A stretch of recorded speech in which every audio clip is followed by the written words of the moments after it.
It is time for the Media Beat with David Tereshchuk. David joins us every Friday live here on The Breakfast Club. He also joins us after the noontime news on Mondays. We rebroadcast this also over the course of the weekend. David has his own website, which is themediabeat.us. He's also a PBS television correspondent reporting on ethics and belief. Good morning, David. How are you this morning? Well, I'm well. I had a good night. I hope you did too. Did you watch the great debate, the final head-to-head debate between the two candidates for president last night? Absolutely not, simply because... I had a feeling you'd say that. Simply because I've made up my mind, and there's no reason for me to sit there and get hot under the collar when I've made up my mind. And taking good care of your blood pressure makes total sense. And of course, you're amongst 50 million people who've done more than just make up their mind. They've actually cast their votes already. So it's a difficult thing to know how many people might have been swayed either way by last night's debate. But what was interesting about it, I think, is that it did actually end up being a bit more substantive than other efforts at getting the candidates to debate each other. Here's an interesting job description for you. Trump's handlers. Isn't that a wonderful job to apply for, being a handler of Donald J. Trump? Well, Trump's handlers did seem to get their way last night and did manage somehow or other to persuade him to restrain himself. He was a somewhat different performer last night, and we ended up with something more approaching what I think people think of as being a political debate. You and I agree, I think, generally that the debate is not a particularly useful format anyway for political discourse in this country, but it's become something of a gladiatorial spectacle. And of course, in the era of Trump, it's gotten to be a degrading gladiatorial spectacle. Last night was sort of pulled back a bit from those awful depths, but it was an exercise that was certainly bearable to watch. It was, I think, a lot of people's blood pressure would have been sent up, and it wasn't exactly polite discourse ever, really, but it was discourse that at times had meat to it, which is certainly different from previous examples. Well, you're right. I looked at various news reports, everything from the BBC to NBC to Fox to ABC, you name it. And I also looked at some video clips from it this morning, preparing for the show. And at least you got a presentation of two candidates up there, and why and how they are wildly different. Everything from their personalities to the way they talk about the future to the way they talk about the present. I mean, that's the one thing that I saw that you hadn't seen all year long with the debates is you actually saw two distinct, different candidates, and they couldn't be any farther from one another than they are. And the mute thing worked. They just have to expand it and work on it a little bit more.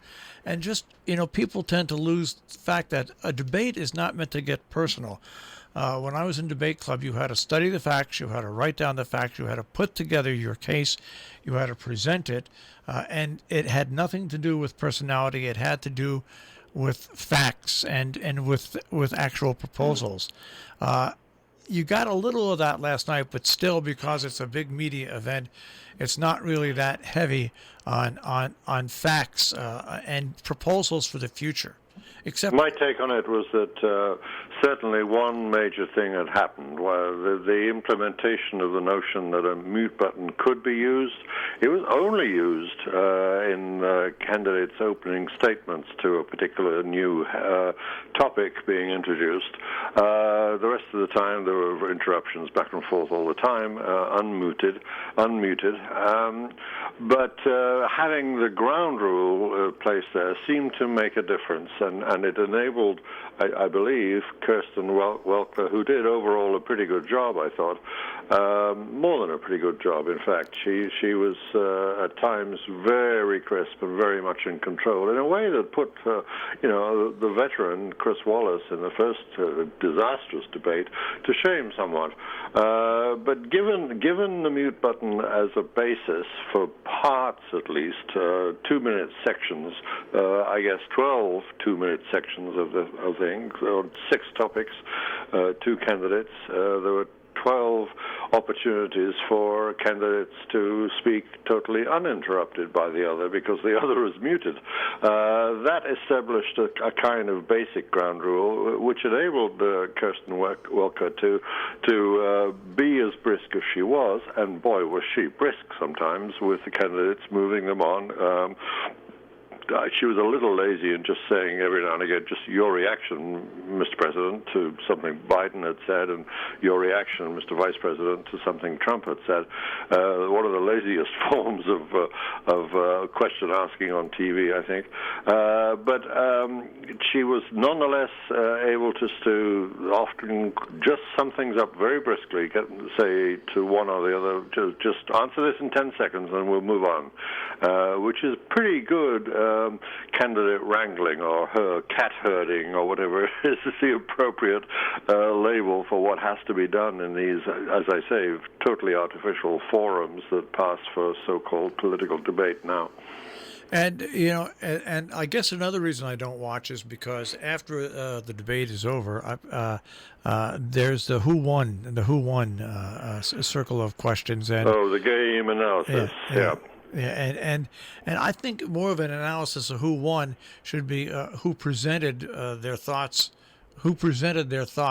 in a clearer manner. I mean, and what those thoughts were. Yeah. I mean, particularly just be able to say after that debate, as I would if I were a viewer watching at home, I think, well, what did I get out of that? Well, certain things were absolutely clear. Biden clarified, for instance, under pressure from Trump, but not unbearable pressure. He was adept and agile in responding to some of the outrageous stuff that Trump still came up with. But he was, for instance, able to clarify that he's totally in favor of private health insurance, whatever Trump may say. He's in favor of private health insurance alongside the public option that he wants for health insurance for the many people in this country who don't have it. That was one example. And meanwhile, of course, on the other hand, I'd say as a viewer that I heard Trump say very firmly that the vaccine is ready for coronavirus. That, by the way, was the most meaty section of the entire 6 sections. And the man even said in front of millions of television viewers, "I'm immune." And he repeated, of course, his old canard that no one has done more for the black community in America than Donald J. Trump, except Lincoln, of course. He was this time more openly prepared to admit that perhaps Abraham Lincoln exceeded him in this realm. So we had and it was interesting to see what he forgot to say also, what Trump did not say. He forgot that he had brought the negotiations between the Democrats and the administration to a halt by ordering it on Twitter, a halt to the negotiations about COVID relief provision, the trillions of dollars that are needed for this big opening up of the country that he talked about so fully, and yet said, in opposition to Biden, that the funds which were needed to be able to do that was something that in his, on his side of the ledger, he was simply not allowing. And of course, off stage, we know that negotiations are still being attempted, certainly between Speaker Pelosi from the House of Representatives and the Treasury Secretary. country. So we got a clear sense of what Trump didn't know as well, or wasn't apparently aware of, or certainly wasn't going to talk about. And we had a clear idea of what Biden did want to say, and this time had very full opportunity to say it. But most of all, I think, and you alluded to this, most of all, they were both, in a sense, quite clear about this. They were offering themselves as a study in two very different kinds of leader. And Biden, I think his advisors gave him exactly the right song sheet, if you like, to sing from, when he said essentially that just look at the two of us, please, just compare us to, as individuals, as men. And that, of course, is essentially now, if there are any people still wavering between the two, which one to vote for, that essentially is the criterion that everyone's going to apply, I think. It's not about individual pieces of policy, though it ought to be, of course. It's about which of these individuals do we feel safer with. You know, looking at that, the one thing that I saw, one of the clips that I saw off this morning was, once again, Donald Trump won't address the way COVID-19 has been handled, but he will blame it on China. And you can, if you want to stretch it and blame it on China, sure, of course, it appears it started in China and comes from China, but the way each individual country handles it is not the blame of China. It is the blame of whatever country is trying to handle it. Sure. And as I say, the first, I think it probably lasted about 14, 15 minutes, was entirely devoted to the handling of coronavirus, wherever it came from, of course. I mean, it's almost a pointless exercise to try and figure out whether it was truly China who gave it to us. Well, there's very little argument about where it came from. The real argument is about what you do with it once it's within your own shores. And that essentially was the ground on which Biden drove in his own stake pretty clearly. I mean, he said anyone who allows 220,000 Americans to die on their watch doesn't deserve to be in office. That's a pretty simple and crude way of putting it, but it's essentially the one substantive issue in which he ought to be staking his claim to the office. And just by the way, as Trump will often say, by the way, at the end of the debate, another day had passed in which, in yesterday's case, 74,000 new cases of coronavirus were reported in this country. And that's the second highest daily total since the pandemic first began. So we're looking at something that's extremely serious. We know that, though it seems that the chief executive currently in office tries to claim that it's not as serious as that. Well, it's interesting that you bring that up because on a local matter, we here are having a different outbreak than when COVID first came to our area. We just got off the phone with Mark Herco from the Sharon Hospital, the CEO, and our first experience with COVID was it coming in from the outside. Now, for the first time, we have community spread. Now, we don't know how widespread it is yet, but we have schools in Sharon, North Canyon, in Falls Village. We have a residential facility for seniors, Gear Village, Hotchkiss School, a private school, and also now, for the first time, some doctors, some staff members, at Sharon Hospital. So we are looking at this in a totally different way now, where we were kind of removed from it before, even though we followed the numbers. Now we have to follow the numbers because these numbers are coming from within our area, and it's a totally different disease when you look at it that way. Yes, indeed, and the spikes that we're noticing around the country, particularly in the Midwest states, the northern and Midwest states, the spiking there is primarily about community spread. Also, this may have been imported, but it's definitely a homegrown disease now, and how we maintain vigilance over it and over the changing nature of it in different areas is the issue ahead of us now. It's not a matter of opening up or not opening up. The sort of binary option that Trump appeared to be offering last night. What's clearly the matter going forward is what Trump and Biden were arguing about some of the time last night, which is Trump on the one hand saying that this is something we have to live with, an extraordinary proposition from a country leader, of course, and Biden saying, well, the way it's being handled now means it's something that we're dying with, and his claim that he's going to be much more resolute about controlling the spread of the disease, and of course, meanwhile, working every bit as hard as he needs to. His administration will need to if he's elected, and providing a vaccine and other measures to tamp it down.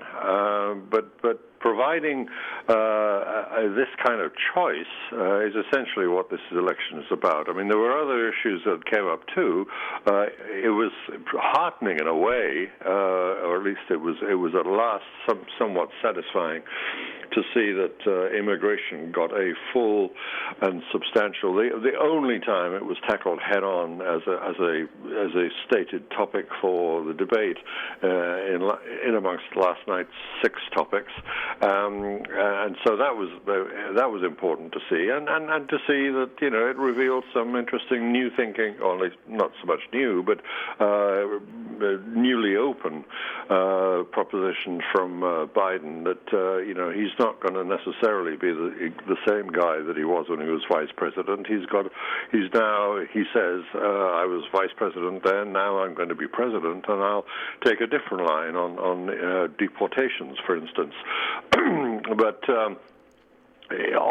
overall, it has to be said that the main terrain in which these final days of the campaign will be fought out will be on the handling of coronavirus. That's inevitable. And what's interesting about it is when you look around the world, Scotland is now entering a 5-tier brand new program to deal with COVID. Also in France, 42 million people are going to be put under a much tighter watch. I mean, nightly curfews in Paris, and unthinkable at one time in our history, wasn't it? Wouldn't it be? But yes, you're absolutely right. Everyone across the world, I exaggerate, of course, but very broadly across the world, people are recognizing that it's not so much a second wave, but it's the disease taking a different form, a more widespread form, and a more, as you say, essentially internally spread disease, which needs constant vigilance and constant application of the basic principles of public health. And what's interesting about COVID-19 is it's no longer just, even though they're running for president of the United States, it is no longer just a United States problem for who's going to be president. This is a policy that's going to have huge implications on foreign policy, how you deal with COVID in relation to our allies and other countries around the world. I mean, this COVID-19 becoming the mainstay of the political debate in this last two weeks is interesting in itself because there's so many other situations around the world. But really, it is a topic that is not only for domestic concern, but our defenses and our foreign policy. Well, it's not called a pandemic for nothing. It is everywhere. So that logically follows. In some strange way, it's almost a return to a time when the known world was, the known world was much smaller. It's as if we're back in medieval times and the Black Death has taken over the entire world. I mean, I exaggerate for effect there, but we are talking about something which is truly international, and the solutions will have to be truly international too. And meanwhile, yet again, you have a very very stark contrast between two ways to approach that.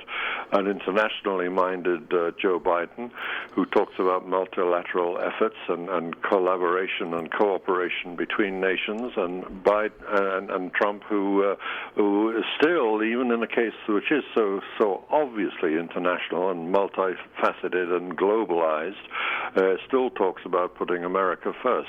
I can imagine if we do have Trump as a president still, there will be horribly squalid fights over who owns the virus and how it is to be distributed worldwide, and whose antivirus vaccine is to be trusted. Is the new Russian one really going to be taken up by other countries? Is the American one going to be used as some kind of weapon for sometimes giving it to friends and not giving it to people who are perceived as enemies? This is all the kind of thing that you can imagine going on when you have a disjointed international approach. And what I would suggest is needed, and I think most public health experts would agree on this. What is needed is a wholly international approach to a wholly international problem. Absolutely. And one thing I was surprised when I woke up and I saw the reference to Abe Lincoln in the debate. I was surprised that Joe Biden didn't pull out a Lloyd Benson line saying, Mr. President,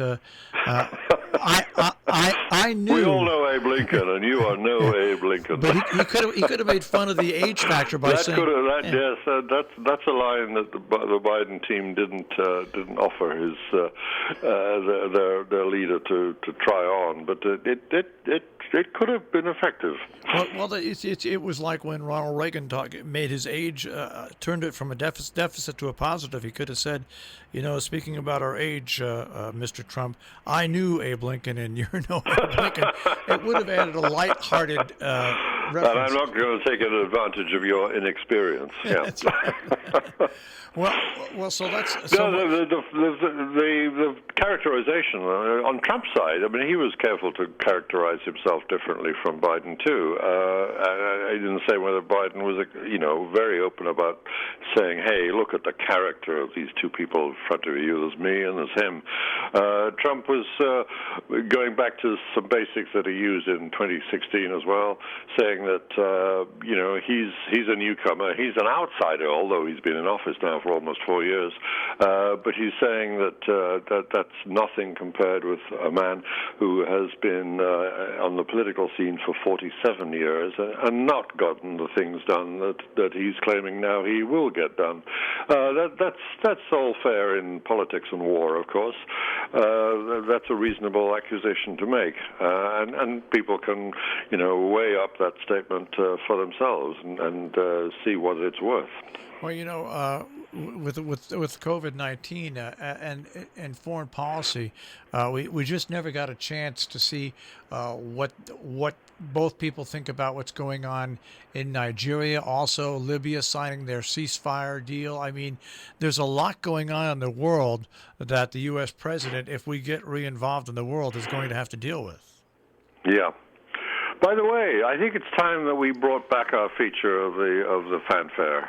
There is someone actually deserves it this week. Okay, in this context that we're talking about. Can we hear the fanfare? I think we can do this. Absolutely.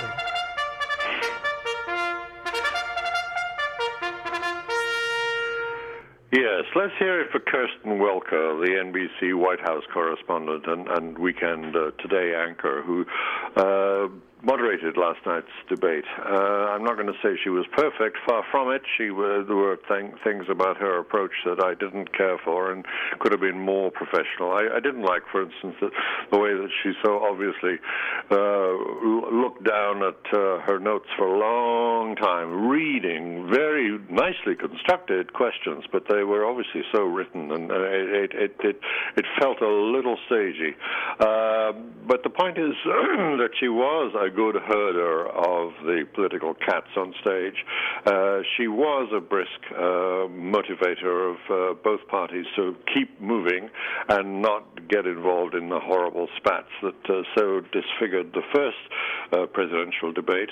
And she was, as I say, better than Chris Wallace at moving things along and keeping them on the straight and narrow. And somehow or other, with the help of the muting button and the help of Trump's team in deciding on a new strategy anyway, a little calmer. But most of all, I think she deserves it for the final question, just asking each candidate to say what they would say when they were being inaugurated. If they're inaugurated on January 23rd, what do you say to the people who didn't vote for you? It was a very telling question, and there were very telling responses. Trump just chose to attack Biden again, and Biden chose to say, look, I'm going to be president for all of you, and I'm the kind of guy that and I will be president for people who didn't vote for me, and that's essentially a reasonable and sensible pitch to make.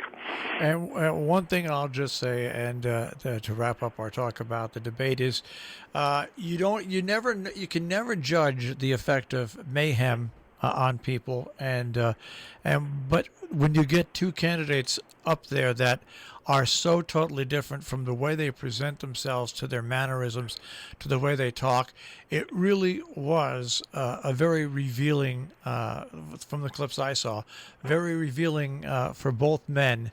And you can see why Donald Trump has some of his hardcore supporters, and you can see the difference that Joe Biden would make. It was a very, very stark contrast between the two. Yeah. Absolutely, and in that, in as much as that was achieved, it was a success. It was a vivid illustration of the choices, of the essential choice before us. Well, is there anything that we might have missed this morning?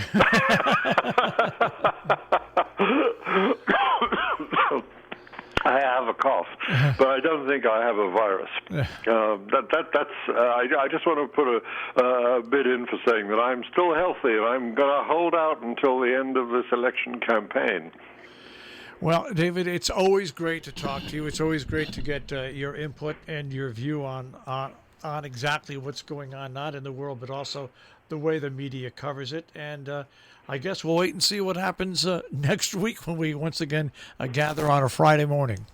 Getting ever closer. It's the ultimate day of decision, November the 3rd, absolutely. All right, David, have a great week. You too. David Tereshchuk with the Media Beat here on Robin Hood Radio. You can also find David at robinhoodradio.com. Click on David Tereshchuk and the Media Beat on the On Demand page.